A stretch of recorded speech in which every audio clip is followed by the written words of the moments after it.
जो देती दुखों से किनारा। मुरली अमृत की धारा है धारा, जो देती दुखों से किनारा। भूले जीवन में हो जाए शिव बाबा मुरली में समझाए। भूले जीवन में हो जाए शिव बाबा मुरली में समझाए। तुम्हें देवता बनना है प्यारा, देखो गलती न करना दोबारा। मुरली अमृत की धारा है धारा, जो देती दुखों से किनारा।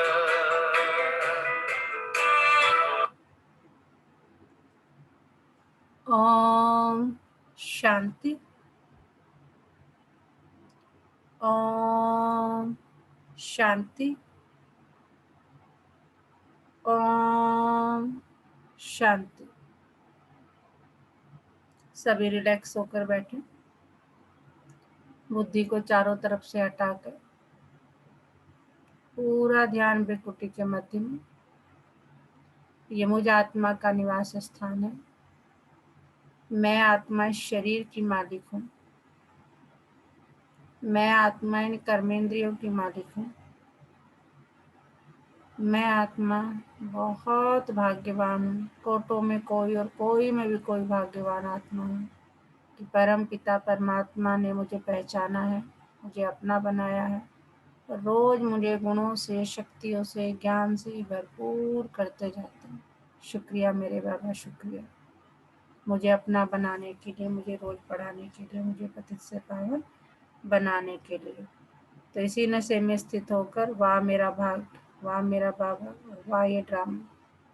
हम सब आत्माएं अपने परम पिता परमात्मा के महावाक्य सुनेंगे।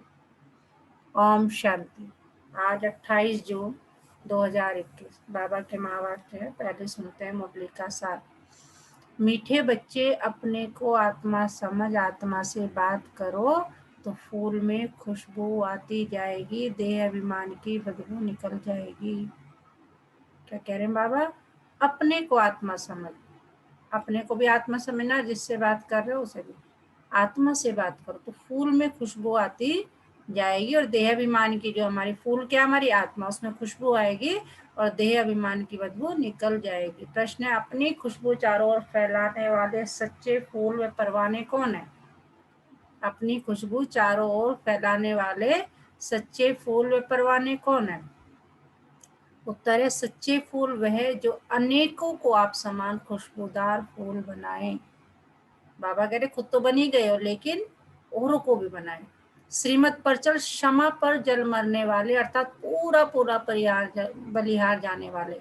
मैं भी तेरा, सब कुछ तेरा बाबा। तो बाबा कह रहे कि श्रीमत पर चल, क्षमा पर जल मरने वाले, अर्थात पूरा पूरा बलिहार जाने वाले, जीते जी मरने वाले सच्चे परवानों की व ऐसे फूलों की खुशबू स्वतः ही चारों ओर फैलती है। बाबा कह रहे जो श्रीमत पर चलते हैं और जो तन मन धन मनसा वाचा करुणा मेरे पर बलिहार जाते हैं, तो ऐसे फूलों की खुशबू अपने आप ही चारों तरफ फैल जाती है। गीत है, महफिल में जल उठी समा परवाने के लिए।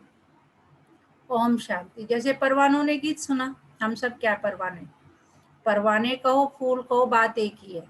बच्चे समझते हम सचमुच परवाने बने या सिर्फ फेरी पहनकर चले आते हैं। क्षमा को भूल जाते हैं। हर एक को अपनी दिल से पूछना हम कहाँ तक फूल बने हैं। बाबा कह रहे अपने आप से पूछो, और ज्ञान की खुशबू फैलाते हैं। जय अपने जैसा फूल किसको बनाया है, यह तो बच्चे जानते हैं। ज्ञान का सागर बाप है, उनकी कितनी खुशबू है। जो अच्छे फूल व परवाने हैं, उनकी नजर अच्छी, उनकी जरूर अच्छी खुशबू आएगी। वे सदैव खुश रहेंगे और अपनों को औरों को भी आप समान फूल व परवाने बनाएंगे। फूल नहीं तो कली बनाएंगे। बाबा कह रहे कुछ न कुछ बनाएंगे जरूर। जो सच्चे फूल है उनको धुन रहती है कि मैं बन गया बाबा का, कोई आत्मा ऐसा छुप ना जाए जिस तक बाबा का संदेश जो है, मतलब ऐसा ना हो कि बाबा का संदेश ना पहुंचे। हर आत्मा तक बाबा का संदेश पहुंचाने की जिद रहती है, धुन रहती है कि बाबा आया हुआ है, सबको ये ज्ञान दे दो। और वो कौन करेगा? जिसके अंदर अथाह प्यार होगा, अथाह लगेगा कि सबका भला हो, मेरा हुआ है तो दुनिया का भी हो। तो पूरे परवाने में है जो जीते जी मरते हैं, बलि चढ़ते हैं अथवा ईश्वरीय औलाद बनते हैं। कोई साहूकार किसी गरीब के बच्चों को गोद में लेते हैं तो बच्चों को उस साहूकार की गोद में आने से फिर वही माँ बाप याद आते रहते हैं। गरीब की याद भूल जाएगी। बाबा कह रहे, एग्जाम्पल दे रहे कि अगर जो है कोई गरीब बच्चे को साहूकार गोद ले लेते हैं तो क्या होता है? बाबा कह रहे हैं तो उसमें वो जैसे ही साहूकार का बनता है वो वैसे ही जो है उसकी सारी मिल्कियत का मालिक बन जाता है। तो बाबा कह रहे हैं कि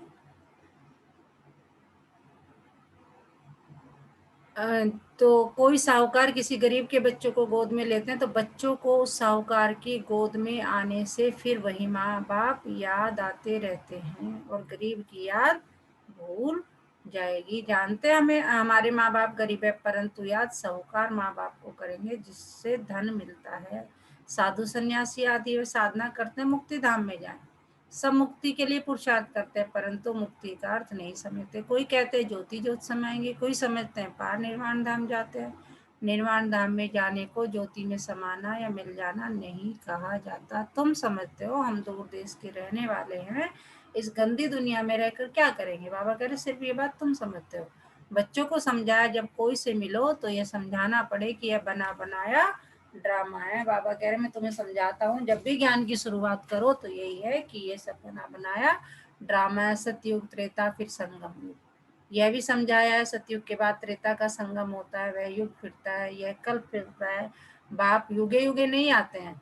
ये नहीं कि हर युग में आएंगे, सतयुग में भी आएंगे और त्रेता में भी आएंगे और द्वापर में भी। बाबा कह रहे नहीं, बाप युगे युगे नहीं आते हैं। जैसे मनुष्य समझते हैं, बाप कहते हैं जब सब तमो प्रधान बन जाते हैं, कलयुग का अंत होता है, उस कल्प के संगम पर आता हूँ। बाबा कह रहे हर कल्प का संगम है, जैसे सतयुग और त्रेता का होगा, त्रेता और द्वापर का होगा, लेकिन मैं कहाँ आता हूँ? केवल कलयुग और सतयुग के संगम पर। युग पूरा होता है तो कलाएं कम होती है, यह तो जब पूरा ग्रहण लग जाता है तब मैं आता हूँ। मैं युगे युगे नहीं आता हूँ। यह बाप बैठ परवानों को समझाते हैं, परवानों में भी नंबरवार है। कोई तो जल मरते, कोई फेरी पहन कर चले जाते। श्रीमत पर तुम ही चल सकते हो। अगर कहाँ भी श्रीमत पर नहीं चले तो माया पिछाड़ती रहेगी। बाबा कह रहे श्रीमत पर नहीं चलोगे तो माया थप्पड़ मारेगी। श्रीमत पर बहुत गायन है। श्रीमत भगवत गीता कहा जाता है। शास्त्र तो बाद में बैठ जिन्होंने बनाए तो उस समय बुद्धि रजो होने के कारण समझा कि कृष्ण द्वापर में आया। बाबा कह रहे जिन्होंने शास्त्र बनाए उनकी बुद्धि कैसी थी बनाते समय? तमो बुद्धि थी। बुद्धि थी तो सॉरी रजो बुद्धि थी। और रजो बुद्धि होने के कारण क्या समझा कि कृष्ण द्वापर में मैं आता ही तब हूँ जब आदि सनातन देवी देवता धर्म प्राय लोप हो जाता है। बाकी सब धर्म रहते हैं, ऐसे नहीं वहाँ वह देवता धर्म वाले मनुष्य गुम हो जाते हैं, परंतु यह भूल जाते हैं कि हम देवी देवता धर्म के थे, अपना हिंदू धर्म कह देते हैं। यह भी ड्रामा में नूंद है, जब भूले तो फिर मैं आकर देवी देवता धर्म की स्थापना करूं। यह एक ही बाप है जो आकर दुख धाम से सुख धाम का मालिक बनाते हैं। तुम कहेंगे अभी हम नरक के मालिक है, दुनिया को तमो प्रधान तो बनना ही है, सब पतित है, तब तो पावन के आगे जाकर नमस्ते करते हैं। अब बाप कहते हैं श्रीमत पर चलो, जन्म जन्मांतर का बोझा सिर पर बहुत है, नहीं तो त्राही त्राही करना पड़ेगा। वह तो समझते हैं आत्मा निर्लेप है, परंतु नहीं, आत्मा ही सुख दुख देखती है, ये कोई समझते नहीं सिवाय तुम्हारे। तुम भी कैसे समझते हो? मैं तुम्हें आगे सारा ज्ञान दे रहा हूँ। बाबा बार बार समझाते हैं मंजिल बहुत भारी है, इस समय तुम पुरुषार्थ करते हो जबकि दुखी हो। जानते हो सतयुग में हम बहुत सुखी रहेंगे, वहां यह पता नहीं रहेगा कि हमको फिर दुख धाम में जाना है। हम सुख में कैसे आए, कितने जन्म लेंगे, कुछ भी नहीं जानते। अभी तुम जानते हो तो ऊंच कौन ठहरे? बाबा कह रहे तुम सब जानते हो तो कौन ऊंचा हुआ? तुम ईश्वर की औलाद होने के कारण जैसे ईश्वर नॉलेजफुल है, ऐसे तुम भी कौन बन गए? नॉलेजफुल ठहरे। अभी तुम ईश्वरीय औलाद हो परंतु नंबरवार। कोई तो बड़े मस्त है, समझते हैं बाबा की मत पर चलते रहते हैं, जितना मत पर चलेंगे उतना श्रेष्ठ बनेंगे। बाप सम्मुख बैठ बच्चों को समझाते हैं, बच्चे देह अभिमान छोड़ दो, देही अभिमानी बनो, निरंतर याद करो बाप तो सदैव है ही सुखदाता, ऐसे नहीं दुख भी बाप ही देते हैं। बाप कभी बच्चों को दुख नहीं देते, बच्चे अपनी उल्टी चलन से दुख पाते हैं। बाबा कह रहे मैं नहीं देता दुख, तुम्हारे कर्म तुम्हें देते हैं, तुम उल्टा चलोगे तो उल्टे दुख होगे। जैसे हम लौकिक में बच्चे को समझाते हैं, कोई बाप चाहता है अपने बच्चे के लिए? नहीं, लेकिन चल काम ही उल्टे करेंगे तो फिर वही होगा। बच्चे अपनी उल्टी चलन से दुख पाते हैं, बाप दुख नहीं दे सकते। कहते हैं हे भगवान बच्चा दो तो कुल वृद्धि को पाएगा। बच्चे तो बहुत प्यार करते हैं, बाकी दुख अपने कर्मों का ही पाते हैं। बाप तुम बच्चों को बहुत सुखी बनाते हैं, कहते हैं श्रीमत पर चलो। आश्रीमत पर चलने से तुम दुख पाते हो। बच्चे बाप अथवा टीचर अथवा बड़ों की आज्ञा न मानने से दुखी होते हैं, दुखदाई खुद बनते हैं, माया के बन पड़ते हैं। ईश्वर की मत अब ही तुमको मिलती है। बाबा कह रहे खुद दुख बनते हो क्योंकि माया की शरण में चले जाते हो, लेकिन बाबा कह रहे हैं कि ईश्वर की मत अब ही तुमको मिलती है। ईश्वरीय मत की रिजल्ट जो 21 जन्म चलती है, फिर आधा कल्प माया की मत पर चलते हैं। आधा किसका राज है? राम का, आधा है रावण का। तो 21 जन्म हम सतयुग और त्रेता में रहे, फिर द्वापर और कलयुग में हम जो है किसकी मत पर चल रहे हैं? माया की मत यानी रावण की मत पर। ईश्वर एक ही बार आकर मत देते हैं, माया तो आधा कल्प से मत देती ही रहती है। बाप एक ही बार मत देते हैं, माया की मत पर चलते 100% दुर्भाग्यशाली बन पड़ते हैं। तो जो अच्छे अच्छे फूल है वह उसी खुशी में सदैव मस्त रहेंगे। नंबरवार है ना, परवाने कोई तो बाप के बन श्रीमत पर चल पड़ते हैं। गरीब ही अपना पोता मेल लिखते हैं, साहूकारों को डर लगता है कि यहाँ हमारे पैसे न ले लेवे। साहूकारों के लिए बड़ा मुश्किल है। बाप कहते हैं मैं गरीब निवाज हूँ, दान भी हमेशा गरीबों को ही दिया जाता है। सुदामा की बात है ना, चावल चपटी ले उनको महल दे दिए। तुम हो गरीब, समझो कोई के पास 25-50 रुपए हैं, उनमें से 20-25 पैसे देता है, साहूकार 50,000 दे तो भी इक्वल हो जाता है। इसलिए गरीब निवाज नाम का आया हुआ है। साहूकार लोग भी कहते हैं हमको फुर्सत नहीं मिलती क्योंकि पूरा निश्चय नहीं है। तुम हो गरीब, गरीबों को धन मिलने से खुशी होती है। बाबा ने समझाया यहाँ के गरीब वहाँ साहूकार बन जाते हैं और यहाँ के साहूकार वहाँ गरीब बन जाते हैं। सतयुग की बात कर रहे हैं। बाबा कहते हैं हम यज्ञ का ख्याल रखें या कुटुंब का ख्याल रखें? बाबा कहते हैं तुम अपने कुटुंब की बहुत अच्छी संभाल करो। बहुत से बच्चे हमारे जैसे कहते हैं ना बाबा घर का ध्यान करे कि अब यज्ञ में लगे, तो बाबा कह रहे हैं तुम अपने कुटुंब की बहुत अच्छी संभाल करो। अच्छा है जो तुम इस समय गरीब हो, साहूकार होते तो बाप से पूरा वर्षा ले नहीं सकते। सन्यासी ऐसे नहीं कहेंगे, वह तो पैसे लेकर अपनी जागीर बनाते हैं, श्री बाबा थोड़े बनाएंगे। ये मकान आदि सब तुम बच्चों ने अपने लिए बनाए, ये किसकी जागीर नहीं है, यह तो टेम्परेरी है क्योंकि अंत समय बच्चों को यहाँ आकर रहना है। हमारा यादगार भी यहाँ है तो पिछाड़ी में यहाँ आकर विश्राम करेंगे, बाप के पास भागेंगे वह जो योग युक्त होंगे। बाबा कह रहे जो सब तुम सेंटर्स बना रहे हो और सब कर रहे हो, तो वहां पर जब पूरी हाय तौबा मच जाएगी या जो यहाँ चल रहा है पूरा माउंट आबू में, तो बाबा कह रहे जब तुम सारे यहाँ भागोगे तो बाप के पास भागोगे और भागेंगे भी वो जो योग युक्त होंगे। हाँ जी, क्या पढ़ाया बाबा ने, कौन बताएगा? ओम शांति मैम। ओम शांति। मैम आज बाप कहते हैं कि जो नॉलेजफुल इंसान होगा, जिसको ज्ञान होगा, वो ही दूसरों को ज्ञान की बातें बता सकता है। दूसरा, बाबा ने ये बोला है कि जब तक आप खुद पर्याप्त नहीं है, दूसरों को कैसे पर्याप्त कर सकते हैं, मतलब वही हुआ। और एक बाप की याद में रहना है। इस जन्म हम रहेंगे सतयुग में, उसके बाद वही सेम 21 जन्म हम रहेंगे रावण युग में।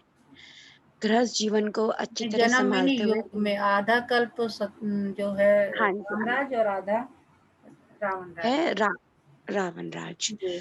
तो ये भी बोला आज अपने कुटुंब को संभालते हुए हम्म, आपको अपना मुझे याद करना है, अपने कुटुंब को नहीं छोड़ना है। जी और ये भी बताया कि भाई इस जन्म अगर आप साहूकार हो तो आप मेरा ज्ञान नहीं ले पाएंगे, अगर इस जन्म आप गरीब हो तो आपको अगले जन्म साहूकार बनोगे।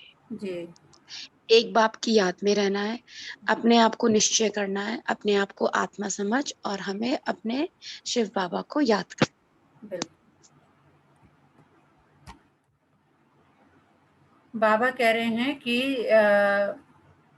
जो पिछाड़ी में यहाँ आकर विश्राम लेंगे, इसलिए ये मकान वगैरह बन रहे हैं, बाप के पास भागेंगे। वह जो योग युक्त होंगे उन्हों को मदद भी मिलेगी। बाबा कह रहे जो मेरी योग में रहेंगे उन्हें मदद भी मिलेगी। बाप की बहुत मदद मिलती है। तुमको यहाँ बैठ विनाश देखना है। देखो बाबा कह रहे हैं यहाँ बैठ के विनाश देखोगे। जैसे शुरू में बाबा ने तुम बच्चों को बहलाया, फिर पिछाड़ी में बहलाने शुरू करेंगे, बहुत प्यार करेंगे। जैसे बैकुंठ में बैठे, बहुत नजदीक होते जाएंगे। यह तो समझते हैं कि हम यात्रा पर है, थोड़े समय के बाद विनाश होगा। तुम बहुत खुश हो जाएंगे। बस हम जाकर प्रिंस बनेंगे। किस्म किस्म के फूल हैं।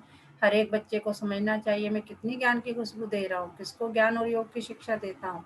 जो करते हैं वे अंदर प्रफुल्लित रहते हैं। बाबा कहते हैं जो ऐसे ऐसे करते हैं उन्हें अंदर में बड़ी खुशी रहती है। बाबा ज्ञान जान जाते हैं कि ये किस अवस्था में रहते हैं, इनकी अवस्था कहाँ तक गैलप करेगी। गैलप उनकी करेगी जब परवाना बन चुका होगा। बाप समझाते हैं माया के तूफान तो बहुत आएंगे, उनसे अपने को बचाना है। अभी वह यह राजयोग परम पिता परमात्मा आकर सिखलाते हैं। परमात्मा आकर आत्माओं को समझाते हैं।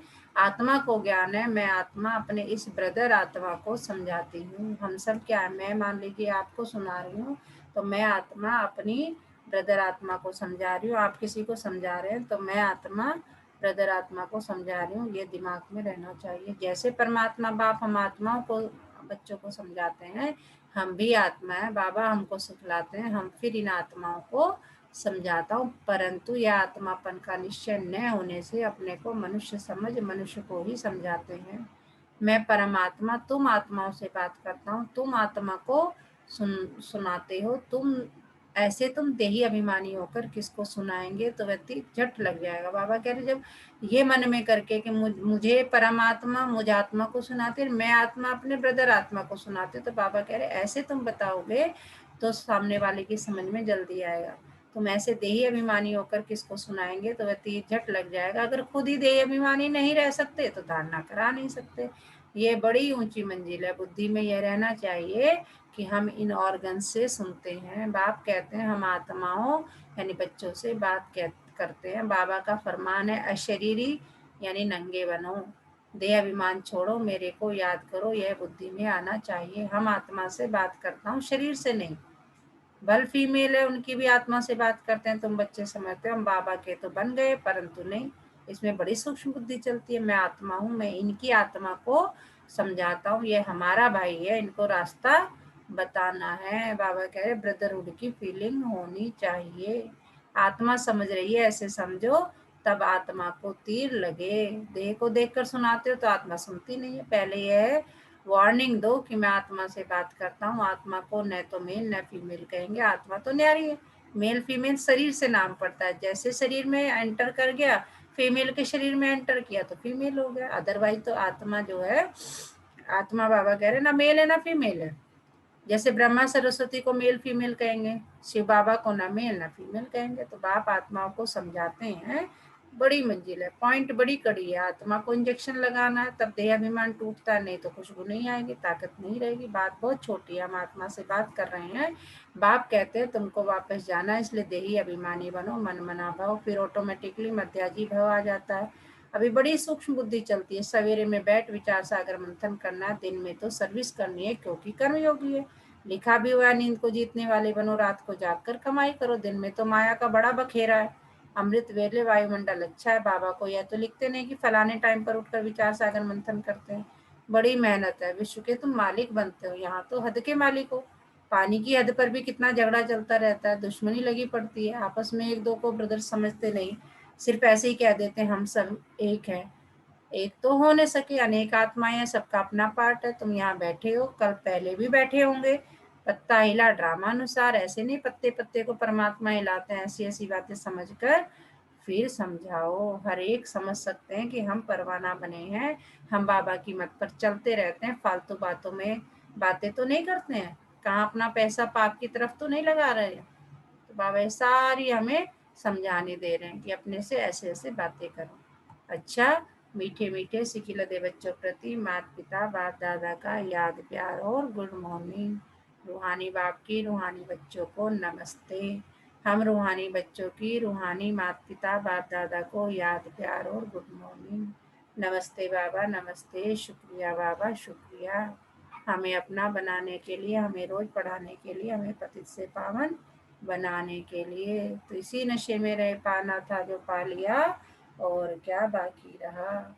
और कौन बताएगा कि बाबा ने क्या आज हमको पढ़ाया। ओम शांति दीदी। ओम शांति। मैम, जैसे एक पीपल का पेड़ होता है ना, बहुत बड़ा होता है, उसके जो बीज में ना अंदर भी बहुत सारे बीज होते हैं, बहुत सूक्ष्म बीज होते हैं, लेकिन उसके अंदर सारे पीपल के पेड़ बनने वाले गुण विद्वान होते हैं। ऐसे ही हमने ना अपने आप को जब तक देह में पड़े रहेंगे जब तक कुछ नहीं होगा, लेकिन जब हम आत्मा समझेंगे और अपने परमपिता परमात्मा का ज्ञान को धारण करेंगे, जब भी हम विशालकाय वृक्ष बन पाएंगे। इन द सेंस ये है कि जैसे पेड़ बनता है ना, उसके चारों तरफ एक जाली लगा देते हैं ताकि उससे कोई भी आके छोटे मोटे ये भेड़ बकरी ना खाएं। इसी प्रकार बाबा जो हमें ज्ञान दे रहे हैं वो इसे दे रहे हैं क्योंकि अभी जो विनाश होगा ना, उस विनाश से हमें बचाएंगे। वो बचाएंगे इन द सेंस है कि वही विनाश जो होगा, तो उस टाइम विनाश के बाद ही ये सतयुग की स्थापना होगी। तो बाबा कह रहे हैं कि जो भी मैं ज्ञान दे रहा हूँ ना, इसी युग में आके दे रहा हूँ, तो धारण करो अपने को आत्मा समझ। जी। धारणा के लिए मुख्य सार स्वयं को आत्मा समझ, आत्मा से बात करनी है, देह अभिमानी बनकर सुनने सुनाने से धारणा अच्छी होगी। नींद को जीतने वाला बनना है, रात को जागकर कमाई करनी है, विचार सागर मंथन करना है, किसी की फालतू बातों में अपना समय नहीं गंवाना है। वरदान है आज का, माया की नॉलेज से। देखो आज तो बाबा कितना प्यारा वरदान दे रहे हैं। माया की नॉलेज से इनोसेंट और ज्ञान में सेंट बनने वाले संपूर्ण पवित्र बन। इनोसेंट और ज्ञान में सेंट बन जाओ, ज्ञान के पूरे संत बन जाओ, बनने वाले संपूर्ण पवित्र भाव।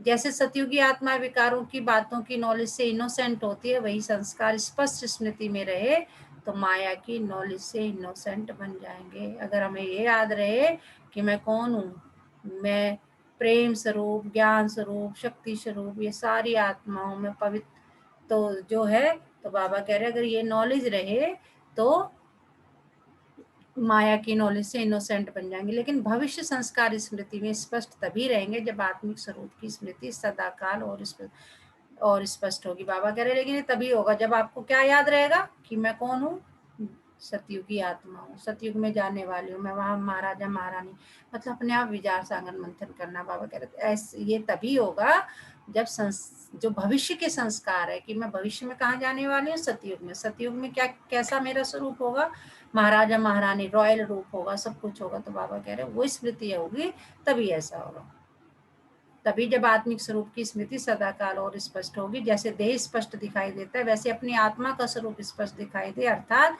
अनुभव में आए, तब कहेंगे माया से इनोसेंट और ज्ञान में सेंट, अर्थात संपूर्ण पवित्र। आज का स्लोगन है, अंदर की अशुद्धि ही संपूर्ण शुद्ध बनने में विघ्न डालती है। देखो बाबा क्या कह रहे, अंदर की अशुद्धि, बाहर की नहीं, अंदर की अशुद्धि संपूर्ण शुद्ध बनने में विघ्न डालती है। आज का मीठा मोती क्या है, परिवार हो या बड़ा संगठन, सब में सफलता का राज है। देखिए कितनी बड़ी बात है, परिवार हो या बड़ा संगठन, सब में सफलता का राज है एक दूसरे के विचारों को सुनना और रिगार्ड यानी सम्मान देना। Very true. तो आज पूरा दिन किस सम्मान में रहना, मैं संपूर्ण पवित्र आत्मा हूँ, मैं संपूर्ण पवित्र आत्मा हूँ। अच्छा, ओम शांति।